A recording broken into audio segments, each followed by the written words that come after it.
good morning ron guys, no? Karon, ako yung himuon nga project karon. So, magtanom taron or magsidling taron og kapayas, lady red kapaya. So, akong gibuhat ron is yuta and abo na siya sa kuan sa milong agan, no? Abo, no? Abo.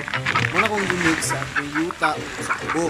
So, atong gamiton ron nga para seedlings kanang kan dahon sa saging. So, kanao dayon daw saging, no? Kanao na to na siya, tuyukon, no? Kanao na to siya, tuyukon, and then pick on para malak siya. So, pagkahuman, ato na siyang butangan og yuta, no? Kanto atong gimix nga yuta og abo.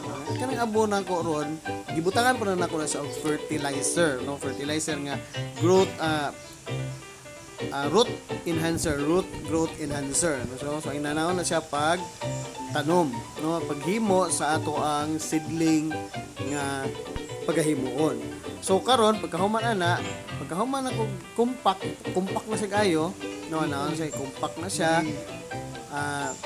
Ato na din siyang butangan og seeds, no? Ato na siyang butangan og seeds. Kuna kana lady red papaya na siya. Buhaton butingan ibutang diha sa kwan. So inanaon na sa no.